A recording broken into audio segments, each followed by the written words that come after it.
This is going to be a quick one. I'm about to hop in the shower. What is correct form? I was in the gym tonight.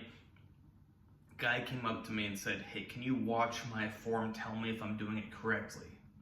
I didn't know what he was going to do. He proceeded to do deadlifts. Well, he didn't do that part. And he did it, according to what is thought to be good form, very good. Now, I told him, hey, while the weight isn't that heavy, instead of just coming up, you can add in an extra trap squeeze. So now you're getting your hamstrings, you're getting your lower back, you're getting your traps more. Of course, you get other muscles, but those are the main things. But the main thing when thinking about is your form correct or not is whether it's correct for you. And how do you know when it's not correct for you? Pain, injuries. Now, hopefully, you don't need to get to the injury stage. Hopefully, you can get to the pain stage and go, hey, that's not good for me, and take it back, instead of going further and getting an injury. Everyone has different length of bones. Everyone has different length of tendons. Everyone has different proportions in every way, shape, size, whatever, of the body. We are not identical. So just because, having arms this far apart is good for one guy doesn't mean that yours need to be exactly, maybe yours need to be here, maybe yours need to be here. Who knows? Everybody's different. There is no one size fits all perfect form. It's probably going to be in the ballpark of what is thought to be perfect form, but not always. You might have highly unusual anatomy, and you have to really do things differently. Maybe you're doing bench press, and instead of coming down and touching the bar to your chest like they say you should do, you only get it like here. So you got like a gap between your arm, the chest, and the bar.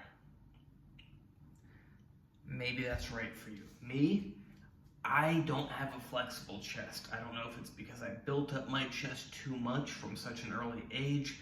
I don't know if it's genetics, but it's very hard for me to touch the bar all the way to my chest. If I'm just doing the bar, yeah, I can stretch and get it there. Maybe if I'm doing a 45 on each side, 20 kilo on each side, I can probably get it to my chest. But as soon as I do heavier weight, I cannot pull it all the way to my chest because my natural range of motion stops in front of my chest, and I'm not going to purposely try to pull. You get the idea.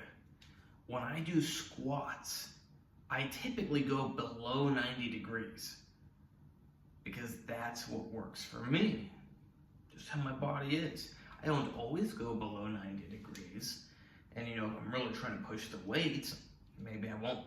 I'll just barely get to 90 and then go back up.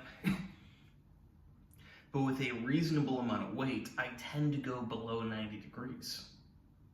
Whereas my bench press, I do less than, I don't know, it might even be 90 degrees on my arms, but just not touching. You get the idea. I do less than what is considered optimal. It's all about your body. If someone says that you should lift the weights a certain way, but it hurts, and you're like, this doesn't feel good, my shoulder's hurting, don't do it. Figure out how you can do it that doesn't hurt yourself. Because the key to bodybuilding is time and consistency. And if you get an injury, that's going to disrupt your consistency and probably shorten the amount of time that you are working out in total. So stay healthy, stay injury-free, stay in the fight, just keep working out. As long as you're not getting injured, you're doing pretty good. Now, that's not to say that you shouldn't be right, like Imagine the top of the screen is where you get injured. If you go above it, you get injured. You want to be like right around there. You know, occasionally you go slightly above it, then you go slightly, but it's risky. So if you're not super in tune with your body, maybe instead of being right around there, maybe you just keep it right around here. It might be a more strategic, intelligent decision. Hope you like this video. Please like, subscribe, and comment. Check out the other videos. Check out my Instagram, AndreyHutch, AndreyHutch. You can hire me there for training, consultations, coaching, plans, whatever. Same thing with diet. Same thing with supplements. Same thing with special supplements, aka performance-enhancing drugs, which you do not need, but they can be a good tool, especially if you're starting your fitness journey later in life. If you're young, you got your whole life ahead of you. You got plenty of time to get in shape. I got in shape naturally. But if you're 40 and you want to get in shape, maybe you want to speed up the process. You know, you only got so much time. Instead of taking 10 years to get in great shape, maybe it'll take 3 or 2.5. Might be the right decision for you. And if you decide to do that, keep in mind that these are serious medications. They alter the functions of your body. They alter how your body builds your body. And they can cause a lot of health side effects if you don't know what you're doing. I know what I'm doing. You can become like me if you spend, 10 years studying this stuff. But it's probably a better decision, more efficient, more strategic on your part just to hire me. Save that 10 years, just hire an expert. I love to do everything myself,